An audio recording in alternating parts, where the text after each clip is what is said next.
सूत जी बोले, ब्राह्मणों, अब मैं शास्त्र सम्मत विधि के अनुसार किए गए विविध यज्ञों में अग्नि के नामों का वर्णन करता हूँ। शतार्थ होम में 500 संख्या तक की आहुति वाले यज्ञों में अग्नि को काश्यप कहा गया है।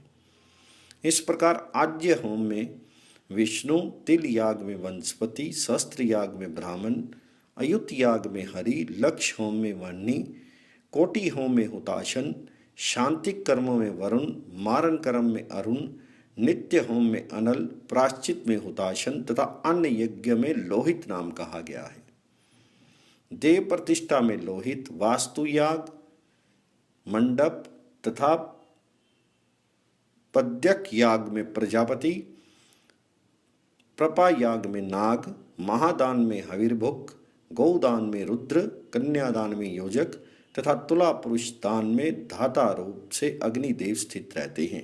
इसी प्रकार वृष उत्सर्ग में अग्नि का सूर्य, वैश्य देव कर्म में पावक, दीक्षा ग्रहण में जनार्दन, उत्पीड़न में काल, शवदा में कव्य, पर्णदा में यम, अस्थिदा में खिंडिक, गर्भाधान में मरुत, सीमंत में पिंगल, पुंसवन में इंद्र, नामकरण में पार्थिव, निष्क्रमण में हाटक, प्राशन में शुचि, चूड़ाकरण में षडानन, व्रत उपदेश में समुद्भव, उपनयन में वितिहोत्र, समवर्तन में धनंजय, उदर में जठर, समुद्र में वडवानल, शिखा में विभु तथा सर आदि शब्दों से सरीसृप नाम है।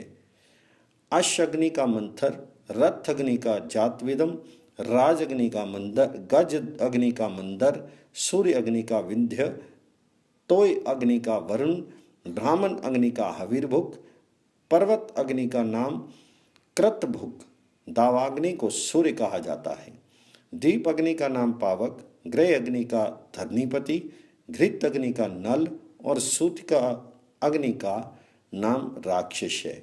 जिन द्रव्यों का होम में उपयोग किया जाता है उनका निश्चित प्रमाण है। प्रमाण के बिना किया गया द्रव्यों का होम फलदायक नहीं होता। अतः शास्त्र के अनुसार प्रमाण का परिज्ञान कर लेना चाहिए। घी, दूध, पंचगव्य, दधि, मधु, लाजा, गुड़, ईख, पत्र, पुष्प, सुपारी, समिध, ब्रीही, डंठल के साथ जपा पुष्प और केसर, कमल, जीवंती, मातलुंग, बिजोरा नींबू, नारियल, कुष्मांड, ककड़ी, गुरुच, तिंदुक, 3 पत्तों वाली दूब आदि अनेक होम द्रव्य कहे गए हैं। भुर्जपत्र, शमी तथा समिधा प्रदेश मात्र के होने चाहिए। बिलपत्र 3 पत्र युक्त किंतु छिन्न भिन्न नहीं होना चाहिए। इसमें शास्त्र निर्दिष्ट प्रमाण से न्यूनता या अधिकता नहीं होनी चाहिए। अभिष्ट प्राप्ति के निमित्त किए जाने वाला शांति कर्म शास्त्रोक्त रीति से संपन्न होने चाहिए। सूत जी बोले, ब्राह्मणों, यज्ञ क्रिया के उपयोग में आने वाली स्त्रुवा के निर्माण में श्रीपर्णी, शिशंपा, शीरी, दूध वाले वृक्ष, बिल्व और खादिर के काष्ठ प्रशस्त माने गए हैं। याग क्रिया में इससे बने स्त्रुवा के उपयोग से सिद्धि प्राप्त होती है। देव प्रतिष्ठा में आंवला, खादिर और केसर के वृक्ष को भी स्त्रुवा के लिए शास्त्रज्ञों ने उत्तम कहा है।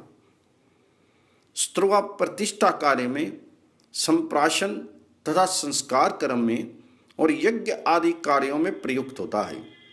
स्त्रुवा के निर्माण में बिल्व काष्ठ ग्रहण करना चाहिए, परंतु उसके ग्रहण के समय रिक्ता आदि तिथियां ना हो।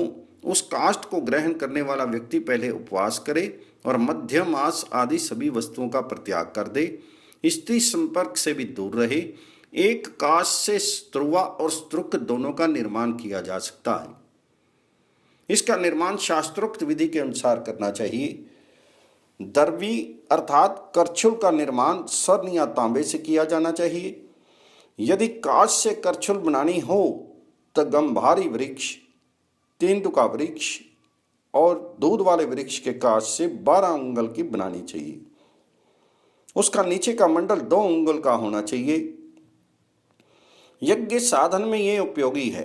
तांबे की करछुल 40 तोले प्राय आधा किलो की होती है और उसका मंडल 5 उंगल का तथा लंबाई 8 हाथ की होती है। ये दर्भी करछुल पायस निर्माण में उपयोगी है। आज्य शोधन के लिए 10 तोले की ताम्रमय करछुल होनी चाहिए। इसके अभाव में पीपल के काश से 16 उंगल के माप में करछुल बनावें। आज थाली तांबे की या मिट्टे की भी हो